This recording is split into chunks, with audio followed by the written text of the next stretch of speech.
નમસ્કાર વિદ્યાર્થી મિત્રો, અગાઉના વિડીયોમાં આપણે પરમ નિધાનમ જે એકમ હતું તેનું સંસ્કૃતનું ગુજરાતીમાં અનુવાદ જોયું.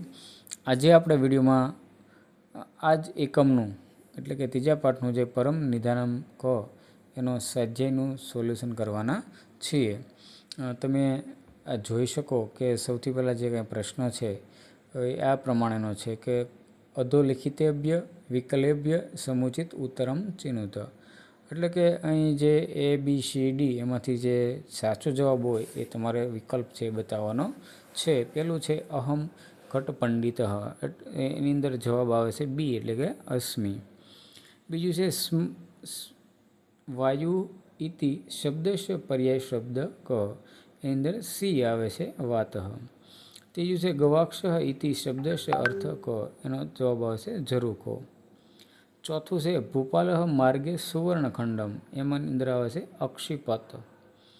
પાંચમું છે સંસારે કીદશમ જન્મ પરાજેતુ કોપી ન અર્હતિ, એની અંદર આવે છે સંતુષ્ટમ. ત્યારબાદ છઠ્ઠું છે અહમ દાનમ, એની અંદર જવાબ આવે છે બી એટલે કે કરિષ્યામી. સાતમું છે કશ્ય શિખરે મુકુટમ સદા તિષ્ઠતિ, તો એની અંદર જવાબ આવશે મસ્તકસ્ય. આ રીતનો બીજો પ્રશ્ન છે અધોલિખ્યતાનામ પ્રશ્નામ ઉત્તરાણી સંસ્કૃત ભાષાએ લિખત, એટલે સંસ્કૃત ભાષામાં ઉત્તર આપવાનો છે. પેલું છે અગ્નિ કમ ભસ્મ કરોતી, તો ઉત્તર છે અગ્નિ મુદ્દરમ ભસ્મ કરોતી. બીજું છે રાહુ કેન શાંત ભવતી, તો ઉત્તર છે રાહુ દાન ગ્રહણે શાંત ભવતી. ત્રીજો પ્રશ્ન છે સંતોષ એવ કશ્ય પરમ નિધાનમ, ઉત્તર છે સંતોષ એવં પુરુષસ્ય પરમ નિધાનમ. ચોથું છે ભ્રમર કુત્ર બંદી ભવતી, તો ભ્રમર પુષ્પસ્ય અંતર્ભાગ બંદી ભવતી. તો આ એનો જવાબ હતો. ત્યારબાદ ત્રીજો પ્રશ્ન છે ઉદાહરણ અનુસાર શબ્દ રૂપણ પરિચય લિખત. અહીં કેટલાક ઉદાહરણો આપેલા છે એ પ્રમાણે શબ્દનો ઉપયોગ કરીને છે એ લખવાનો છે.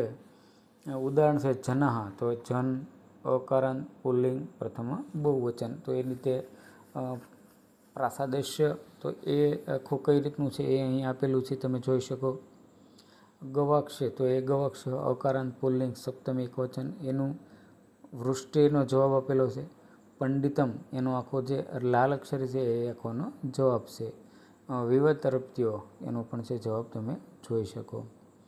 ત્યારબાદ છે ચોથો પ્રશ્ન કે વચનાનુસારમ ધાતુ રૂપે રિક્ત સ્થાની પૂર્યંત.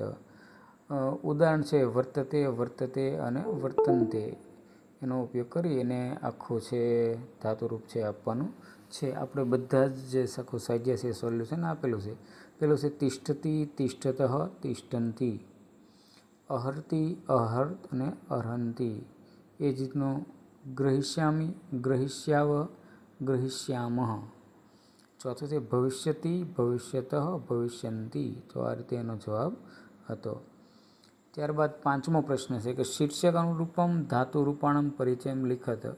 શીર્ષ પ્રભાલે ધાતુ રૂપમ પરિચય ભો, એટલે કે ધાતુરૂપ આપવાના છે. ઉદાહરણ અહીં આપેલું છે એ જ રીતનો જે આખો જવાબ છે એ અલગ અલગ જે શબ્દો છે તેનું આખું ધાતુરૂપ છે અહીં દર્શાવેલું છે.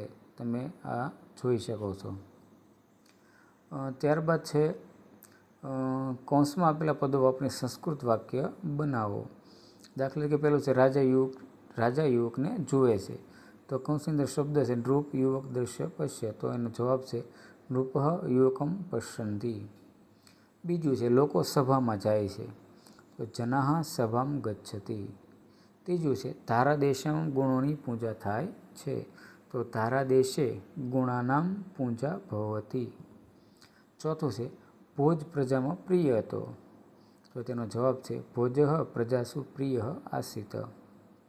પાંચમું છે અગ્નિ મુદ્દરને બાળે છે, તો વહિની મુદ્દરમ દહતી.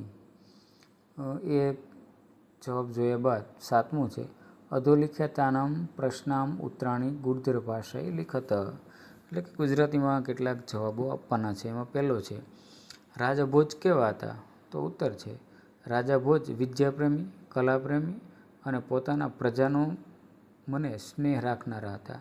તે વિદ્વાનો અને કલાકારોના કદરદાન હતા. બીજો પ્રશ્ન છે, યુવક પોતાને ઘટ પંડિત શા માટે માને છે?